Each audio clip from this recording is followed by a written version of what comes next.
fait, un mythe, c'est d'abord une histoire qui nous vient de très très loin et que les gens croient vrai, qu'ils croient plus ou moins vrai, qui s'appuie sans doute sur des éléments de vraisemblance et de mémoire collective et individuelle. Et cette histoire nous permet de nous situer. Autrement dit, c'est l'histoire des gens de la plaine ou c'est l'histoire des gens de la montagne. C'est l'histoire des artistes ou c'est l'histoire plutôt des artisans. C'est l'histoire de gens qui sont plutôt dans l'élite ou qui sont plutôt dominés.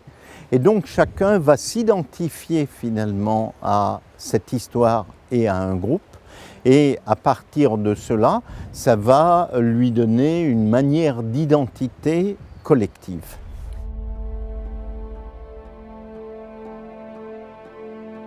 Une marque fonctionne d'une certaine façon comme un mythe. Elle nous raconte une histoire. Et la grande différence entre un produit et une marque, c'est qu'un produit, c'est de la commercialisation, une marque, c'est de la narration. Elle nous raconte une histoire. Et dans cette histoire, eh bien, nécessairement, on va s'identifier à elle, aux valeurs qui sont racontées dans cette histoire. Et en tant que consommateur, on va dire, je suis plutôt d'un côté ou plutôt de l'autre côté. Je suis du côté de L'Oréal qui exprime la science, la recherche, ou je suis du côté d'Yves Rocher pour des produits de cosmétiques a priori équivalents, qui est du côté de la nature.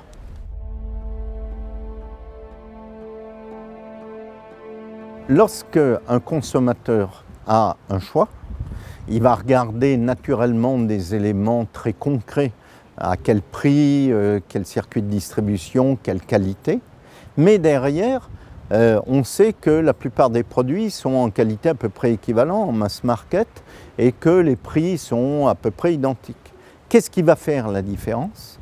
Eh bien, c'est le mythe, l'histoire qu'il va percevoir derrière, qui va créer, qui va faire en sorte que le client va devenir consommateur ou que le consommateur va consommer cette marque et puis de façon complémentaire va accepter surtout de payer un peu plus cher.